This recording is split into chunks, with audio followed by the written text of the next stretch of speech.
বিশুদ্ধ করে কুরআন তিলাওয়াত এখন তো আর কঠিন নয়। বৈজ্ঞানিক পদ্ধতিতে কুরআন শিখলে কয়েকদিনেই তা সম্ভব হয়। আসসালামু আলাইকুম ওয়া রাহমাতুল্লাহ। আমি করি রমজান আলী, বৈজ্ঞানিক পদ্ধতিতে কোরআন শিক্ষার আবিষ্কারক। আমি রমজান টিভির পক্ষ থেকে সবাইকে সাদর আমন্ত্রণ জানাচ্ছি। আজকে আমাদের এক ছাত্র প্রশ্ন করেছেন আবু বকর সিদ্দিক চাপাই থেকে, যে ইয়া অক্ষরের রূপ কয়টি। আসলে আমাদের অনেকেই, আমাদের বৈজ্ঞানিক পদ্ধতি কোরআন শিক্ষারও অনেক লোক এরকম থাকতে পারে যে ইয়া অক্ষরের রূপ চেনে না অনেকেই। ইয়া অক্ষরের রূপ আমরা দুইটা রূপকে চিনি। একটা হলো ছয়ের মতন দেখা যায়, আর একটা হলো একটা আলের নিচে দুইটা ফোঁটা। এই দুইটা রূপ আমরা চিনি, কিন্তু আসলে ইয়া অক্ষরের রূপ হলো তিনটি। কয়টি? তিনটি। ছয়ের মতো দেখা যায় তার নাম ইয়া, তার নাম ইয়া। ছয়ের মতো দেখা যায় তার নাম ইয়া, তার নাম ইয়া।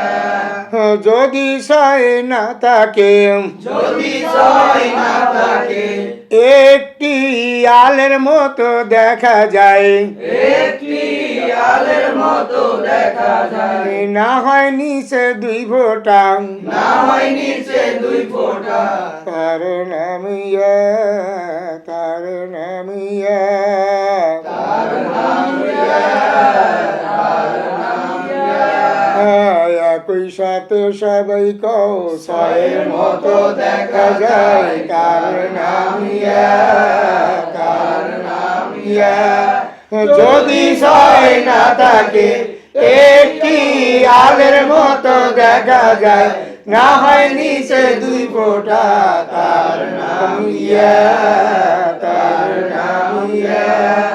কিভাবে আদায় করলে ইয়া অক্ষর শুদ্ধ হয়? ইয়া যেন জিহ্বার মাঝখান থেকে নরম ভাবে আদায় হয়। খারাপ আঁকা চিহ্ন এই জায়গায় সাবধান হও। ইয়া যেন হামজা অথবা আইন অক্ষর না হয়। ইয়া, ই, ইউ, ইয়া, ই, ইউ, আই। আশা করি আপনারা বুঝতে পেরেছেন। ইয়া অক্ষর রূপ আজ থেকে আপনারা জেনে রাখেন। ইয়া অক্ষরের রূপ তিনটা। কয়টা? তিনটা।